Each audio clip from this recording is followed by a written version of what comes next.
Right. So, good afternoon, ladies and gentlemen, and really privileged to be here on the 8th edition of the Commercial Vehicle Forum. My name is Kapil Telang, and I represent Lubrizol Additives. Today's topic, actually, I want to kickstart a mindset change in the way people look at lubricants. And before I go to the topic, I'm very much mindful that many in the audience may not know what Lubrizol is, and so I thought of starting my presentation with a very simple slide of what is Lubrizol and how do we fit into the complete value chain. So if you look at the right-hand side, you'll see a bottle of lubricant. We can consider it as an engine oil. And a typical formulation of an engine oil, you have around 80 to 85% of base oil, and the balance, 15 to 20%, that's the additives. And the additives provide the performance levels, the technology that goes into the lubricants. And that's where my company comes in, Lubrizol. It's a 100-year-old company. We are based out of USA, but present across the world. In India, we're present for more than 50 years and a recognized market leader. So as an industry representative, I'm bringing this topic to you. This slide is a context-setting slide, which talks about how the lubricants have been looked upon in this sector, right? So if you go from left to right, it all starts from the societal needs. We saw a lot of panelists talking about the end of the day, we have to do things for the end user. So it all starts from the societal needs of improving air quality, advancing the mobility. And what happens is the governments obviously take care of it and implement various emission norms, fuel efficiency norms, and all those things. Now, in order to comply with those emission norms and fuel economy norms, the vehicle manufacturers have to make certain changes in the hardware, right? And in order for those modern equipments to run correctly, that's where lubricants come into play. So we enable all these advancements that we saw a lot of discussions going around. So the lubricant world really enables us, and we as technology partners of this lubricant world are directly connected to it. Now, if you actually look at the key takeaway of this slide, one would imagine that, okay, what it means is lubricants provide the protection, right? It enables the equipments and the vehicles to run efficiently without any problem. But the thing is, that's what it is, right? So lubricants are always looked upon from a more of a maintenance mindset. And when the maintenance mindset comes, that's where the cost comes into picture. Through this case study or through this presentation, what I want to say is, I think it's a time now that we need to look at lubricant by just not from a maintenance mindset, but from the mindset that we can derive a lot of value, not only to the environment, but to the end user. So if we start off with what's happening around it, so as I said that, the societal needs drive the change in the government's legislation. And as you can see on the slide, we have highlighted key economies where the vehicles are manufactured, be it USA, Europe, India, China, Korea, Japan.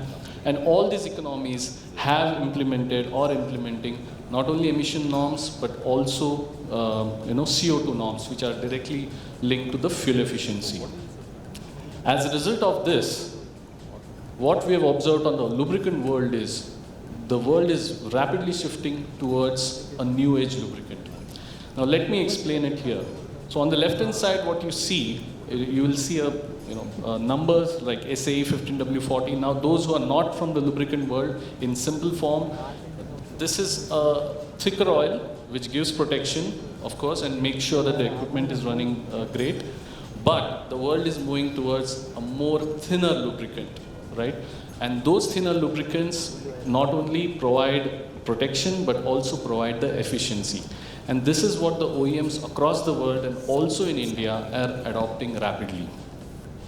The benefits is not only to the environment, because obviously the less the fuel is burned, the less carbon emissions, and hence it is better for the environment. But this is something that I want to highlight from the end user perspective, because time and again, in the discussions that came in, that what is the value for the end user? So here is an example that suppose we consider a fleet of 100 trucks, each doing a haulage of 70,000 kilometers.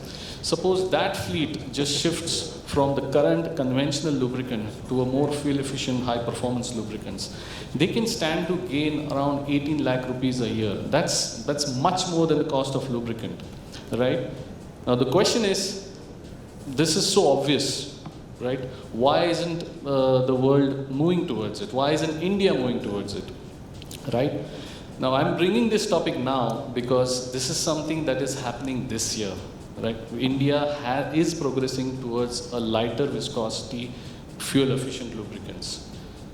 The key thing is, as we saw in the panel discussions as well, the rate of adoption. There's always a challenge of rate of adoption in India, and more so that we have observed in the lubricant world. From our experience, what we see is this one point coming time and again whenever we are advancing towards something new age. In terms of lubricants and what we foresee in terms of adoption of lighter viscosity or thinner viscosity lubricants, we see the one concern which is coming up, that is durability. And durability as a part of two things. One is India is different, India is hot, the duty cycle, as we mentioned, is very different, and the oil will go into a thermal breakdown, so oxidation resistance as we call on a technical front. The other thing is, because you're going from a thicker lubricant to a thinner lubricant, the first thing that would come into a mechanic's mindset is, what about the hardware, what about its durability, right?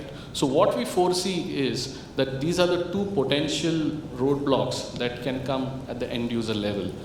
And in the next few slides, I'm going to tell that what the industry has done, in order to reduce this issue. The first thing is, when we talk about the thermal breakdown, the industry has well recognized that yes, this could be a big problem in many economies, and hence introduced certain engine tests. I would not go into the details of engine tests, but essentially what it tests is the lubricant's resistance to very high temperatures, much higher than probably a vehicle could withstand or come across in the real world.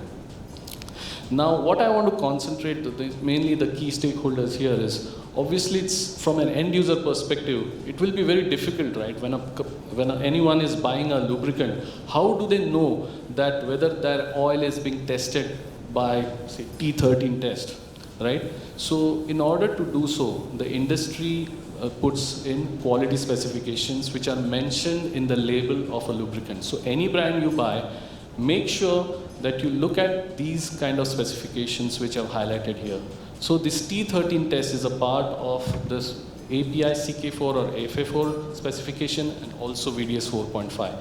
So if you're buying a lubricant and in the label you see VDS 4.5, API CK4 or API AFA4, you can be well assured that, okay, those oils are tested for the T13. So you're assured that the thermal breakdown will not happen. Next is about the durability. Again, this is not a concern which is specifically for India. This is a global specifications. So big OEMs such as Daimler have introduced stringent tests, such as Daimler DDC scuffing test, as well as Cummins have introduced much tighter limits to their Cummins ISB engine test. I'm coming back to the same thing. How does an end user know that the oil that I'm buying are being tested for these tests? It's the specifications.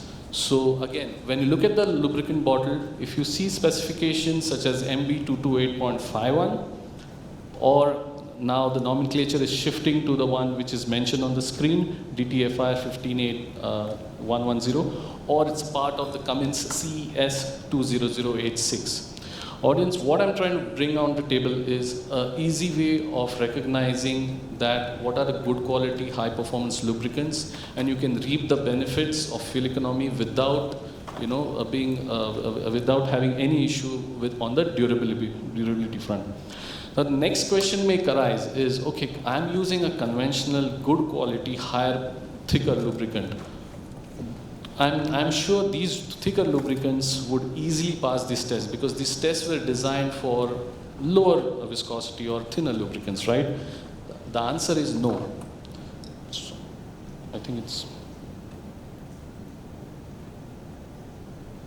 When we tested these conventional lubricants in the stringent tests, they actually failed.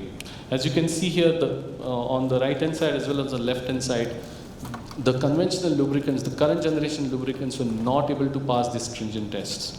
But when the fuel efficient high performance lubricants were subjected to the same conditions, those not only passed but absolutely surpassed these tests. So these are the technology behind it is built to really take the durability part to a very next level.